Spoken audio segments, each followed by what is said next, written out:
Hello, and good evening, and welcome to Feel Good with Tato here at Wow Very Good Life. And I'm Tato Malay, at ako ay makakasama na naman ninyo hanggang alas 7 ng gabi. At sa araw na ito, o sa gabing ito, ay atin na naman pag-uusapan ng mga controversial na mga topics na aking palaging inihahanda in terms of may kinalaman naman sa kamalayan, no? Ito yung mga bagay na kung saan ay araw-araw nadidinig natin sa radyo at TV, nababasa natin sa mga pahayagan, pero basically, marami rito sa mga issues natin ay kung saan pag ating na-experience, para bang lumalabas, wala na tayong pag-asa na guminhawa ang ating buhay o gumanda ang ating buhay, no?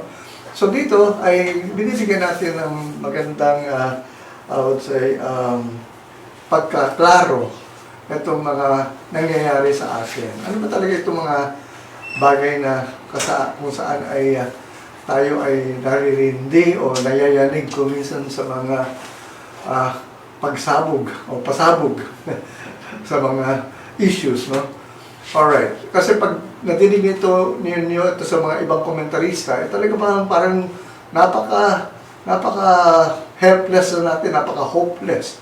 Samantalang, sino bang may kasalanan dito? Di tayo rin. At ito hindi natin matanggap pag sinabi tayo may kasalanan. Bakit tayo may kasalanan? Samantalang hindi naman ako kasama dyan. Kaso nga, bakit nakikita mo yan? Bakit naiinis ka pag nadidinig mo mga bagay na yan. Okay, simulan natin. Sa hinihanda akong mga topic ngayon sa araw na ito, mga apat ito, pero tignan natin kung aabot tayo sa apat. Pero sa unang gusto kong issue na pag-usapan natin, itong issue sa Boracay. Yung nag-swimming na Taiwanese na couple, no, na mag-shota, na kung saan ay na-aresto sila dahil yung kasama niyang babae, yung girlfriend niya, ay naka-microkini. Hindi bikini, microkini. Ano yung microkini na yan? Ano yung itsura niyan? Kasi kung bikini, di ba, may taas, may baba. Tapos maliit. Maliit ang but basically ito, microkini. Kung microscopic ba yan? Ibig sabihin, kailangan pa ng microscope para makita mo. Ibig sabihin, ganun kaliit. Yung pangtapal o yung suot. So that means merong pang siluot o para bang nagsuot ka pa. Parang wala na yan. So ang nangyayari was when some I think people present during that time saw it, parang nagkaroon ng commotion or hindi naman commotion, pero basically basta may mga police na dumating at inaresto yung couple. So, finine ng 2,500 pesos. Ang tanong nga ngayon is, dapat ba pinafine o hinuhuli yung mga ganyan? At sa tagal na ng Boracay, alam ko, ito nga, nakasuot pa nga, meron sa dati talaga nakahubad. So ngayon, ang balak nila is to ban nudity. So that means, ngayon lang nila inisip yan na ibaba ng nudity. Samantalang dati, ang tagal na ng Boracay in existence, pangkaraniwan na yung nakahubad talaga na nakikita ng mga karamihan dyan. Especially when it comes to foreigners. So, wala namang bira naman sa mga Pilipino nag-uubad.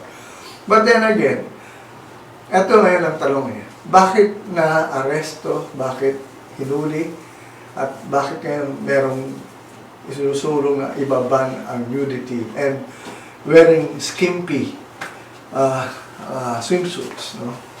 Saan? Bakit na pagbabawal natin ngayon yan? Siguro if I would understand if you were hindi rin. Samantalang kunyari, for example, in Bali, when in fact Bali is in Indonesia. Indonesia is a Muslim country, but they allow, mga girls or mga women to wear skimpy swimsuits. But okay, wearing swimsuit ganitong ano, yan ang issue ngayon eh. Ang tanong dyan is, dapat ba talaga? Masama ba yan? Bakit pinagbabawal? Masama ba yan? Ano ang dating sa atin? Bakit natin ngayon lang binibigyan ng pansin ito? Samantalang, if you would look at our history sa Philippines, when it comes to certain, I would say, mga natin, no? Mga katutubo or mga kababayan natin sa ibang probinsya. Like for example, I'm talking about the Igorotas. Before the Americans came, the Igorotas were, I mean, some ano tawag dito? Kasi ang Igorot yata, magkakaiba pa rin yata yung ako nila, no? So merong mga tribes who would not wear anything on top. Mga babae, naka-topless. At hindi masama yan. Dati, talagang if you would look at the pictures before, you would see our kababayan na mga Igorota, naka-topless. And walang nagko-complain. Ngayon, nung dumating yung mga missionaries, doon na nagkaroon na ng parang pagbabago sa pagpananamit nila, no? Natakpan na yung kwan. Although yung mga Igorot na lalaki, still, andun pa rin yung bahag nila, no? Hindi nila tinakpan yun. Pero yung sa taas ng mga babae, yung being topless, nilagyan na nila ng saplot o ng damit. So, sino ang masama? Sino ang may problema? Basically, pag nakakita tayo na nakahubad o nakatopless, sino ang nag-iisip ng masama? Samantalang sa atin dati, hindi natin talagang binibigyan ng malisya. Wala tayong issue. Ngayon, bigla na lang lumalabas itong mga ganitong klaseng puna. Samantalang, in this modern day and age, dito pa natin ngayon binibigyan ng kahigpitan itong mga ganitong klaseng pangyayari, no? Kadabitan. Alright. Ang aking kontra kasi dito, natatawa lang ako eh. Like for example, ito nga mga, okay, huwag muna tayo pumunta dyan sa nakabikining nga. Alam niyo, ito mga nakikita natin sa mga mall na mga kababaihan na naka-shorts. Ha? Pag naglalakad sila ngayon, ang dami na nakikita ko, short-shorts, pero nakalabas yung underwear. Ha?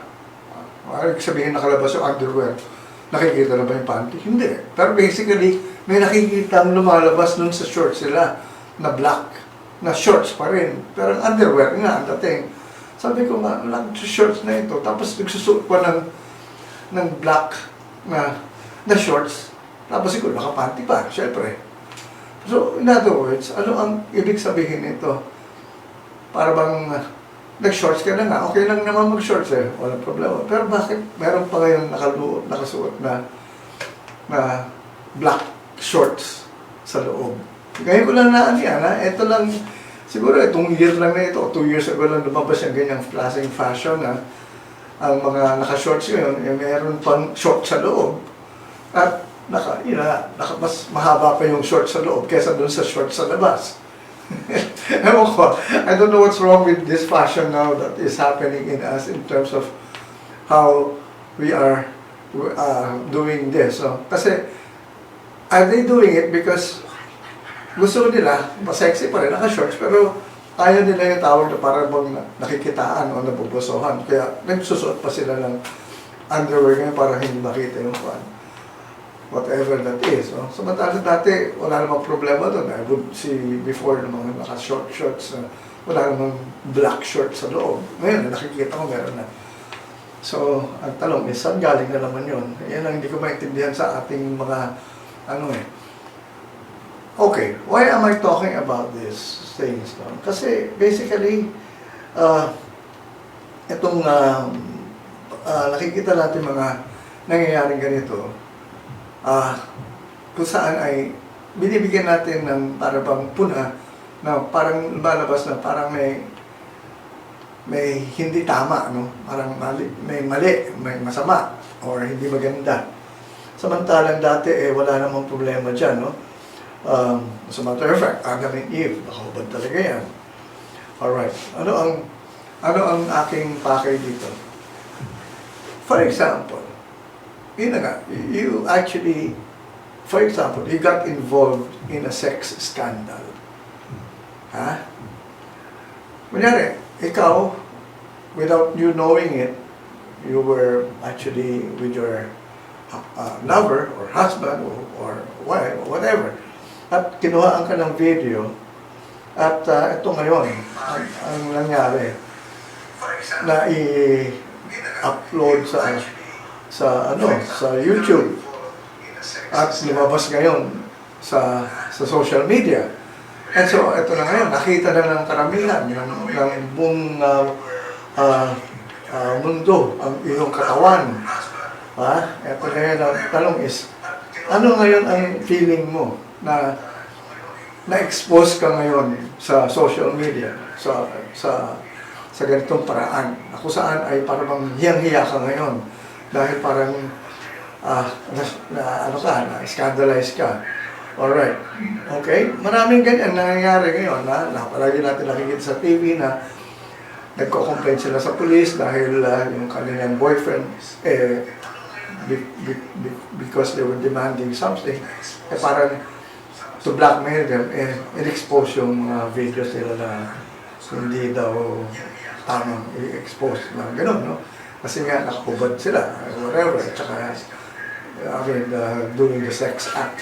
Alright, now the thing here is, if you were into that kind of situation, and what happened was, na-expose ka na, what would you do now? And many of our celebrities got involved in this kind of a situation already. And so, anong tanong siya? Wala ka na bang buhay? I mean, tapos na ba ang iyong parang kaligayahan? I mean, parang bang sirang-sira ka na ba? Wala ka ng karapatang mabuhay sa mundong ito? Parang gano'n ang dating eh. So, ang tanong dyan is, what will you do now with your life? And this is something that gusto kong kasi being naked, meron na program sa National Geographic yun, Naked and Afraid, no? Yung pinagsasama ang isang mga lalaki at mga babae na hindi magkakilala sa isang island, and they will live with each other for 21 days na talagang nakahubad sila. So, ayun ang mga, of course, sasabihin mo foreigner siya, kultura nila. But still, okay. As Filipinos, sabi nga natin na ito tayo, iba tayo. Pero again, as I said, we have been also trying to understand exactly all these issues that we are also getting to experience. And somehow, para bang, pag nangyari sa atin itong mga ganitong pangyayari na scandalize tayo, para bang tapos na ang mundo natin. Iyan, ako, yun, mga pinapakita sa akin ni Sensei. Etong, alright, ano yan? Igorota ba yan? Mga art natin sa Mabini, binibili ng mga turista. Yung mga art natin sa Mabini na mga nude. Yung mga nude, natin, mga princess. Mga princess natin na naka-nude. Talaga accepted na ganun talaga itsura nila in terms of how they actually dress up, no? Or undress. Tapos ito na ngayon tayo. Kaya ang tanong ko dyan, hypocrisy. Explain hypocrisy na ito. Nakikita natin yung mga kung saan ay parang pinalalabas natin nagmamalinis tayo. At tayo ay nagpapaka santo at sinasabi natin ay masama yan. We condemn. And in fact, wala nga masama dyan noon eh. Tayo nga ang nagbigay ng kung saan ay parang mali siya sa mga ganitong bagay. So, what do we do now? Sa kamalayan, wala talagang masama. You can do whatever you want. Walang bawal, as long as you are not hurting other people and even yourself. Alright, so meron tayong pumapasok dito. Uy, no? Ano ito? Is calling, incoming video chat. Siguro asawa ni ni Richard, anak ni Wilma, si Clara, is calling. I don't know what to do with this, Clara. I don't know how to answer your call. She's calling through our phone. So basically, I don't know if she wants to participate in our program. No, I'll call Richard. But anyway, so with that, again, as I've always mentioned in my program, walang bawal sa kamalayan except kung makakasakit ka ng kapwa or sa sarili mo.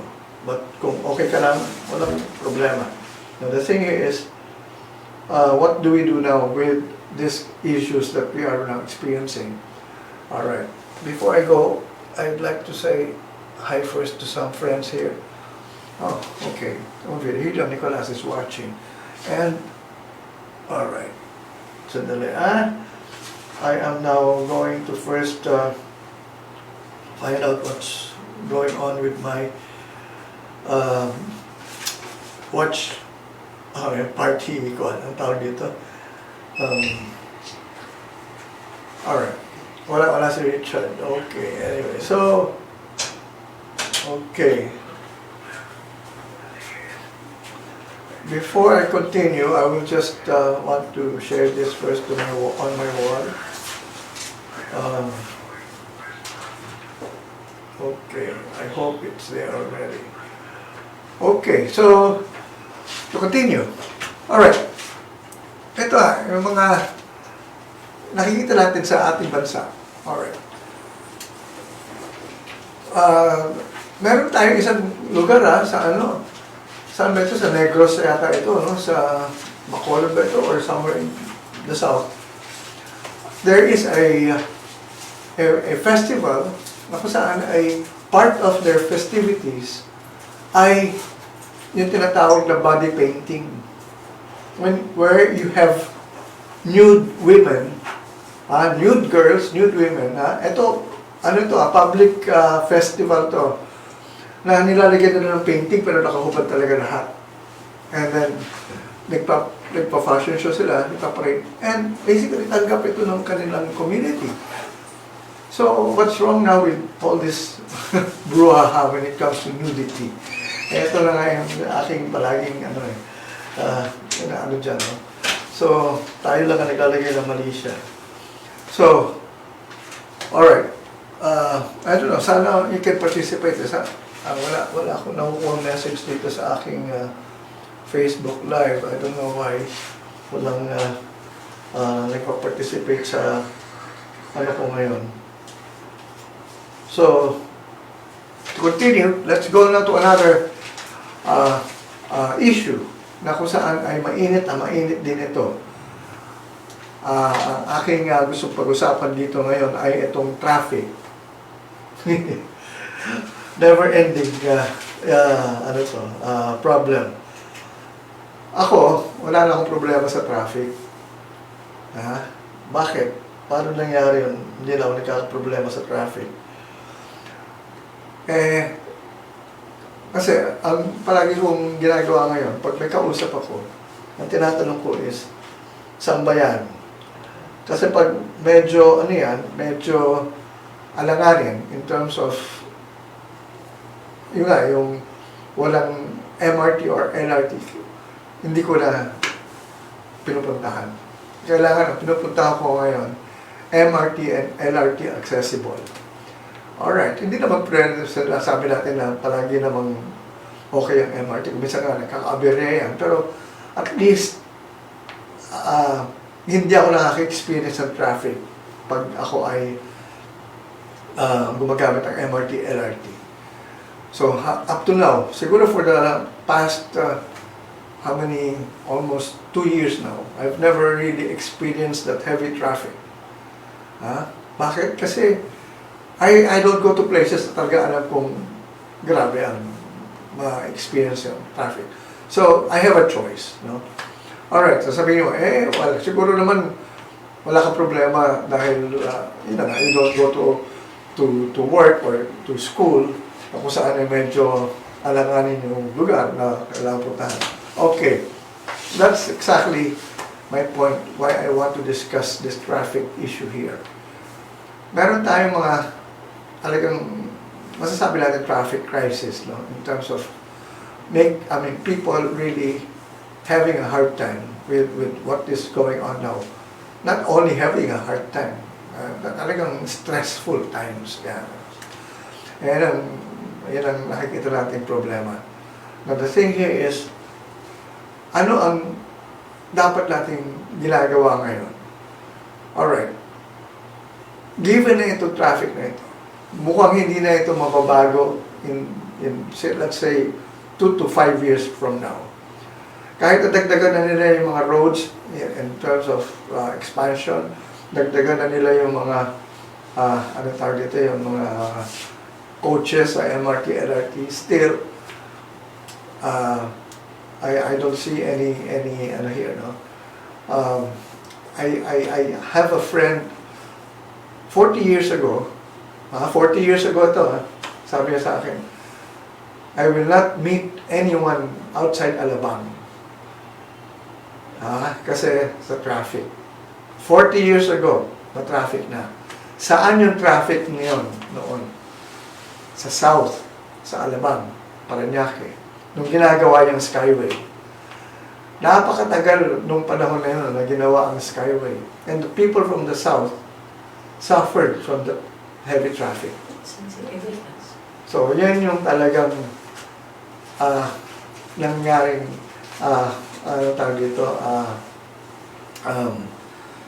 hirap ng mga taga south noon sa area na yun. So, ang tagal noon, yung Skyway na bago natapos yan, that was basically, I think, 3 years in the making, or 4 years. Now, the thing is, ngayon, tayo na ngayon ang nagsasuffer. Itong sa area na ito sa bandang north at saka Makati, no? Yan yung walang EDSA, kahaba ng EDSA. Na kung saan ay, ito na yung, dito naman na bumalik yung ating hirap. Alright. Now, the thing here is, what do we do now? Mukhang everywhere that we would actually go to, we would experience the traffic. Okay. The thing here is, I stopped bringing my car. I have a car right now. Kung maiwasan ko yung paggamit ng kotse ko, iniiwasan ko na. So I ride the public transportation now. Ang ginagawa ko ngayon ay nag-jeep ako, naglalakad ako ng medyo mahaba-haba just to go to the MRT. Or kung maganda-ganda yung takbo ng traffic, pwede ako mag-taxi or mag-grab. Ayoko nga mag-grab din kasi kung minsan ayoko maipit. Pag naipit ka sa traffic din, yung oras na yung dyan, iuubos mo dyan, talagang masasayangan ka sa panahon na yung na-experience. So, ang ginagawa ko ngayon is, I had practically changed my outlook in life in terms of what I do. I have my office now inside my house. So, siguro, marami lang sa atin, sabi nga nila, mas mabuti na nga yung magtrabaho na tayo from our house. Kasi, many of the things naman that we can do sa bahay natin, we can already actually negotiate with whatever we're doing with we're negotiating with other people through the internet. Ito na yung nakaganda sa takbo ng panahon ngayon, yung internet. So, with technology, you don't really have to go out of the house. With the phone, with the telephone, you don't need to. Ito na yung mga bagay na hapon. Kung saan ay malilesen ang stress ninyo.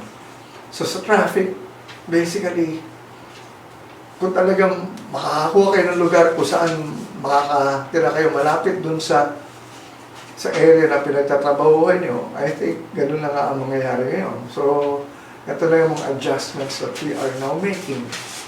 We cannot just go, we just cannot complain forever. We just have to really change our lifestyle. Given with all these problems, we have to now adjust. Tayo ang mag-adjust eh. Kasi nakikita na natin yung mga ganyang problema. So, ano gagawin mo? May stress ka, magkakasakit ka lang. Anong pwede? So, with all these necessary adjustments that we can still make our lives tolerable, enjoyable still. Tayo lang ang talagang makakagawa ng mga solusyon sa ating nakikita problema. Kasi ito, sasabihin natin traffic na ito, talagang it is going to stay long until what? Anong problema, anong solusyon? Bawasan ang sasakyan. So pag binawasan mo ang sasakyan, which means babawasan mo ang either public transportation or private transportation. So malamang in private. So sasabihin, kasi ang mumura ngayon ng mga kotse, bili ka na with this down payment. So dapat ngayon, pag gumawa na ng batas na mahal na ang pagbili ng kotse uli. Hindi lang yung parking space ang requirement. Saan mo na yung down payment? Tulad na Singapore, basically, it's hard to buy a car in Singapore or in Hong Kong, for that matter. You cannot just easily buy a car. Kasi alam nila, wala ka ng roads talaga na ang liit-liit lang sa Singapore imagine kung magbebenta ka ng maraming kotse dyan, di saan mo ilalagay yan? Ganun din ang nangyayari sa atin ngayon. Sabihin, paano ngayon ang business? Sino pagbibigay natin? Yung mga businessmen or yung karamihan ng mga tao na nagko-commute at gumagamit ng kalsadang yun na kailangan ng mas nakakararami. So, kailangan talaga natin babaguhin ng mga sistema ngayon. So, I would suggest talaga bawasan na talaga yung pagbebenta ng bagong mga sasakyan for that matter. I mean, let's put it this way. Really make our public transportation the best kind of transportation that we could have in this day and age. And then people will just, ride the public transportation. At sa totoo lang, yung MRT, original na ginawa yan, hindi naman pangmasa yan eh. Ginawa nila yan para sa mga mayayaman eh.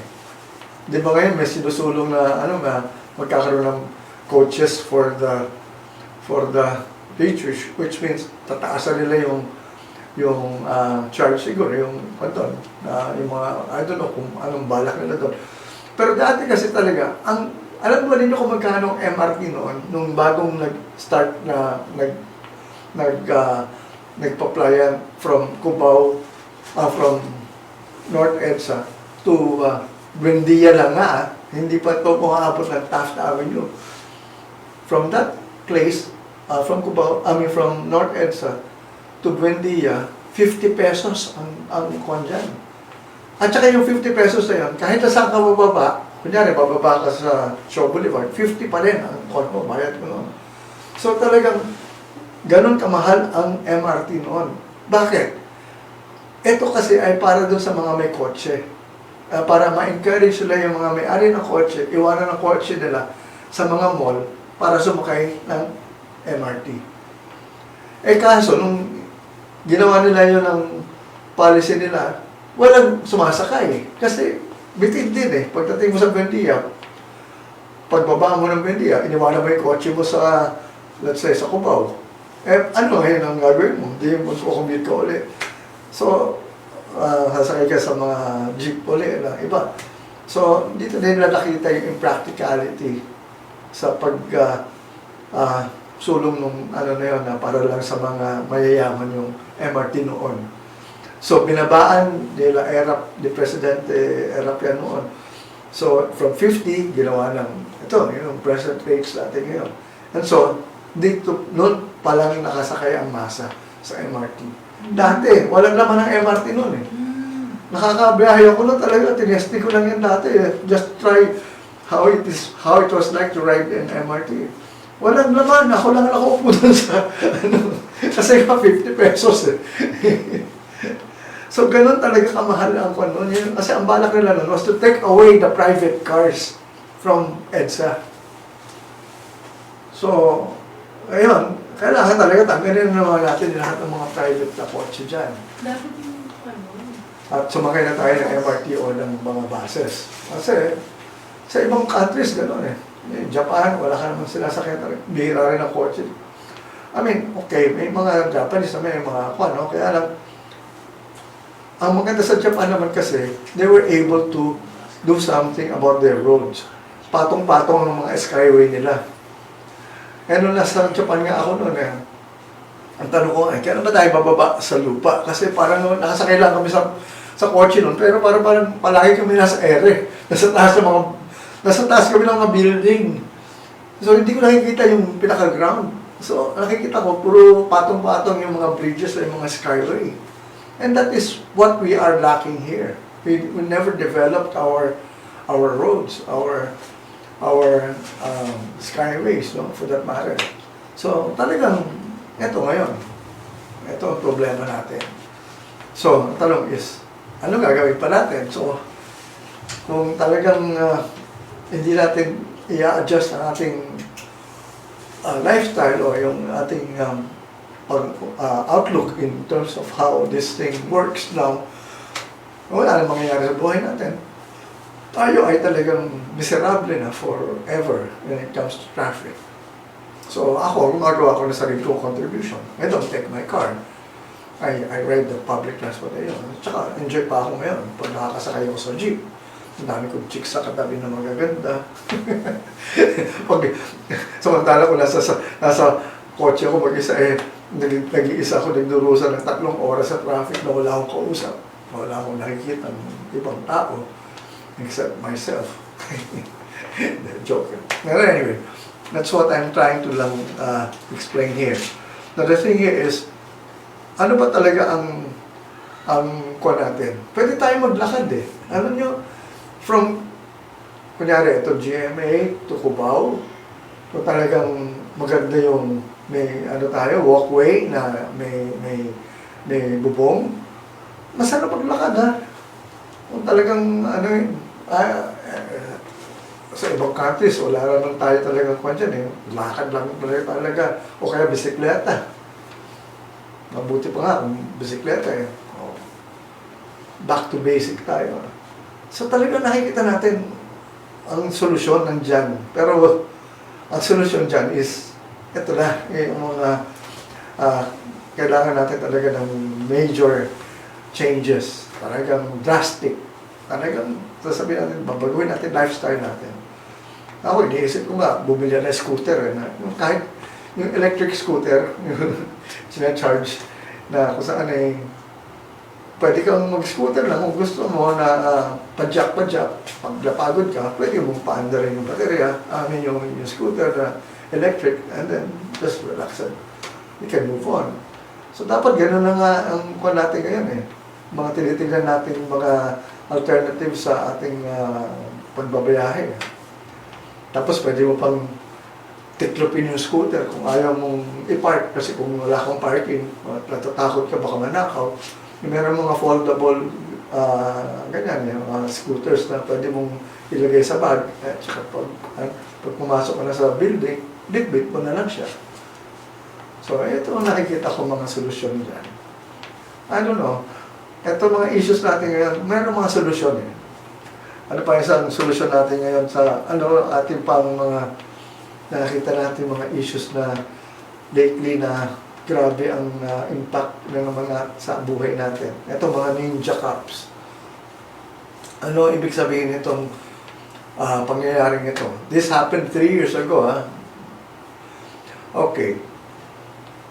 Sa totoo lang, sa kamalayan, palagi namin sinasabi dito, akala natin, kuminsan, sa buhay ng dito sa mundo na ito, na gumawa ka ng isang bagay, na mali, pag wala nakakita, akala mo makakalusot ka. Akala natin ganun ang takbo ng buhay natin. Remember, there are universal laws that are in place. So, wala kang pwedeng itago. Ano yung mga tinatago mo, lalabas yan. You cannot keep anything in secret. So, basically, lahat ng mga bagay na nakaraan sa'yo, lalantad yan. At wala kang wala kang magagawang paraan na maikubli mo, maitago mo, may hide, itago itong mga bagay na ito for that matter. Walang sikretong hindi nabubunyag. So akala mo nakalusot ka, nakakupit ka ng konti, nakakaw ka ng konti, akala mo daanin mo na lang sa pagkukumpisa ng kasalanan mo, napatawad ka na. Hindi ganun yun. So again, as I have always been telling people, what you get from something that is not for you, you will lose it again. What do you mean by you will lose it again? Maybe not exactly the same kind of thing that you got from another person, but in another way, you will lose something more important to your life. Na kung saan na yung sasabihin mo, alam ko lang ito ang kapalit, hindi ko na sana ginawa itong bagay na ito. Marami sa atin, akala walang kapalit yan. Well, they call it karma, but basically it's not karma. It's always sowing and reaping yan. What you sow, you shall reap. So, kung ano yung ginawa mo, yun din ang aanihin mo. Yun din ang mangyayari sa'yo. So, ang tanong dyan is, if you were in that kind of a situation, ito mga ninja cops who were able to get this kind of drugs na nahuli nila, akala nila okay, sige, hakutin natin yan, benta natin ulit. Wala namang makakaalam akala nila, wala. Ngayon, lumabas, 3 years after. Ang malungkot pa rin ito, yung pinaka-chief of police natin ngayon na kung saan ay magre-retire na next month, ilang araw na lang, nasangkot pa dito sa issue na ito. So, really, in Kamalayan, ito nga ang palagi namin na-emphasize. You can do anything. Walang bawal. You can do practically anything. God always says yes. Ayan. Gusto mong may religion, ano tayo dito. God always says yes. Walang ipagbabawal ang Diyos. Kung ginusto mong gawin yan, sige, ginusto mo yan. Pero, what is important for us to learn really, that's why ako sa Kamalayan, I always talk about universal laws and principles. Because these universal laws and principles are in place. Hindi mo pwedeng takasan yan. Parang law of gravity. Di ba tayo, pag tumalong ka, babagsak ka. Or bababa ka ulit. Why? Because of the law of gravity. Ang tanong is, meron ba tayong alam na ba ibang universal laws na kung saan ay umaandar na ganito? Yes, ito nga yung ginagawa na natin. What you sow, you shall reap is a principle. Ayaw lang gamitin nila sa religion na yung word na karma, but basically it's the same. Ano pa? Yung the law of attraction. Kung ano yung talagang iniisip mo, yun ay mangyayari sa buhay mo. Or, for that matter, kung may iniisip ka na masama, kadalasan, hindi mo nga nagawa sa iba yung masamang balak mo, pero merong masamang nangyari sa iyo. Bakit? Ikaw ang naglagay sa kamalayan mo ikaw unang naglagay sa kamalayan mo ng bagay na yan, no? na negative. So, ito yung hindi alam ng karamihan. Akala nila, wala naman akong ginagawa anong iniisip mo? Sana mamatay ka na. Di ba? Minsan we actually condemn people in our thoughts. Para kung saan ko, tapa ako, saan ko. Remember, if you do that, ang unang maapektuhan yan, hindi yung iniisipan mong tao na gusto mong mangyari yung iniisip mo. Sa iyo, unang mangyayari yan. And that is a law. Because what is important for us is to understand exactly what you have in your consciousness, you create in your reality. So kung maganda ang iniisip mo, maganda rin ang balik sa'yo. Kung masama, or negative, or hindi dapat, you will get the reward, or the consequences of it. You will reap the consequences of all these things that we are thinking about. Kaso nga, akala nila, dahil walang nakahuli, walang nakakita, at saka iniisip nila, sino ba walang manghuhuli? Sila lang nga nanguhuli. So, akala nila nakalusot sila. Mali. Hindi pala nakalusot. Ngayon, lumabas ang mga ganitong bagay. So, hindi ka talaga makakalusot. Darating ang oras na kung saan you will have to deal with it. The consequence is always there. As I've always mentioned again, time and again, you can do whatever you want in Kamalayan, provided you know the consequences that you will actually get. So, ang tanong dyan is, pagpapatuloy mo ba yung mga balak mong mga hindi magaganda? Kasi akala mo wala naman makakakita, wala makakaalam.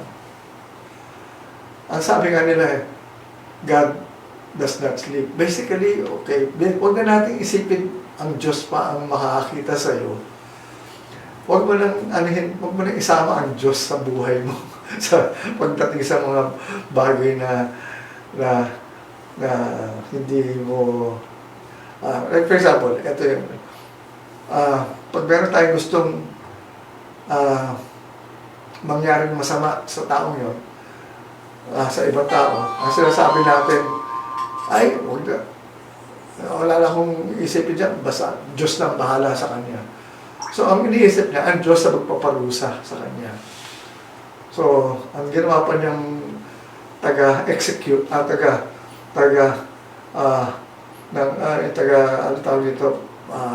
taga-execute ng plano niyang maparusahan yung taong may galit siya, ay ang Diyos pa ang ginamit niya. So, kasi nga, sa Bible, revenge is mine. Revenge is mine, says the Lord. So, hindi naman yung, So, ibig sabihin, pag sinabi siguro, revenge is mine, huwag mo na anahin, huwag mo na anahin yung revenge sa buhay mo. Ako nang bahala dyan. So, ang tanong dyan, ang sabi, parang ang lumalabasan is, it's not anymore up to you to actually get that kind of tawag ito yung pagbalik o yung revenge ka. Because the thing will actually happen. If you know that that person committed something, you will know already that that person will suffer the consequences of his actions. So, huwag mo nang isipin na, sana mangyari sa iyo ito. Definitely, the consequences will happen. Tayo tuloy ang gumagawa pa ng problema sa buhay natin. When in fact, wala na sana tayong problema. So, ito yung mga issue na kung ano. Okay, ito yung mga pulis. Balikan natin itong mga pulis. Ano ang mindset ng isang pulis? Pwede kang manghuli. Alright? So, pag pwede kang manghuli, ano ang iniisip mo palagi? Paglabas mo, pag nagpapatrolya ka, maghahanap ka ng mahuhuli. Di ba? Ganyan Ang alagi mo na sa isipan ay, sino kaya ang gumagawa ng asiwari ito? In Kamalayan, kung ano yung iniisip mo na hindi maganda, you will really find it. You will really see it. You will really make it happen. Kaya, tuloy, eto mga kapulisan natin, pati na rin ang military natin, kung saan ay, they were trained to actually kill. They were trained to arrest, for example, to arrest or ang tawag dito, anong tawag sa anyway, Basta to arrest or to kill, no? Yan yung common. Yan yung palagi nasa kanilang isipan. So, if their mindset is like that, ma-arrest, to kill, kasi may dala silang baril. So, ang nangyayari sa kanila, it happens to them as well. Kasi nasa kamalayan nila eh. Walang pagkakaiba ito sa taong nanonood lang palaging mga violent movies. Yung mga violent action movies na kung saan ay pelikula na naman to, na-enjoy ko lang eh. Oo, pelikula lang yan. Pero yung violent actions na ini-enjoy mo, sa kamalayan mo tuloy, yan ang gusto mo eh. Yan ang, you will attract the very violent action or situation that you are actually thinking of. Ang dami na natin nakikita, sinasabi, bakit kaya nangyari sa kamag-anak ko itong nangyaring kababalaghan na kung saan ay parang hindi naman niya ginagawa ito sa buhay niya na makasakit o makapatay o isa or whatever. Napakabait ng tao. Hindi natin alam kung ano nasa kamalayan niya. Kung ang kamalayan niya palagi ay violent ang mga nakikita niya mga iniisip dyan dahil sa mga pinaparoon niya, you will attract it in your real life. So, ito yung hindi alam na karamihan. Kaya hindi ako nanonood ng boxing. Yung mga boxing matches ni Pacquiao. Kasi, I don't want to see people getting hurt. Kasi the moment gusto mo yung masaktan yung kalaban ni Pacquiao, ito yun hindi ikaw ang nakikipag-boxing. Ikaw ay nanonood lang. At nakikita mo yung laban at kakampi mo, siyempre si Pacquiao. Pero pag naka-isa si Pacquiao, parang ikaw rin nakasuntok. Isa pa, sige, dagdagan mo pa, ayan, uppercut mo pa dyan. So ikaw ngayon nakakaramdam ng ganitong klaseng violente na sitwasyon. Okay. Tapos ikaw ngayon, later on, magtataka ka kung biglang merong sumuntok sa'yo. Kung meron lang naggawa sa iyo ng isang violenteng bagay. Wala tayong dapat sisihin kundi sarili natin. Tayo ang nag-a-attract sa buhay natin itong mga sitwasyon na ito. So, ano ang ibig sabihin? Kung ako na naging presidente ng Pilipinas, kung ako lang naman, hypothetical. Ang una ko tatanggalin is military. Bakit? Una-una, wala naman tayong kalaban-laban talaga sa mga dayuhan kung sakaling gagarahin tayo. Mga missiles lang ang padala sa atin tapos na ang bansa natin, napakaliit ang bansa natin ilang missiles lang i-train sa area natin wala na. They don't even have to send a fleet of soldiers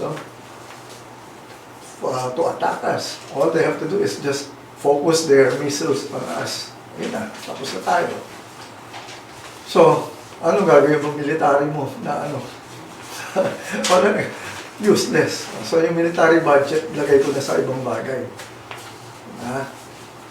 Sa health at saka sa education. Siguro, kung ano yan. May pumalakpak dito.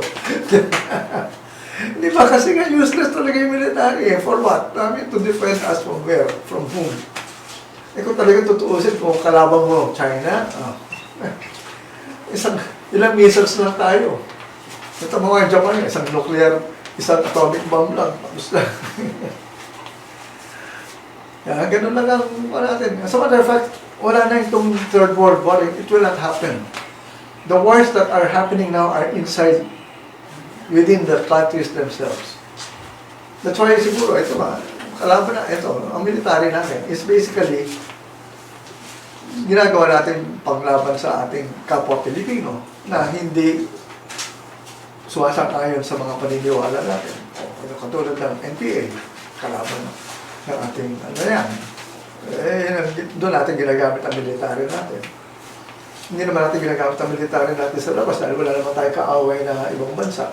Ginagamit natin para sa sarili natin kababayan. And in fact, hindi naman natin dapat ginagawang ganun ng ating military na para pumatay ng kapwa Pilipino.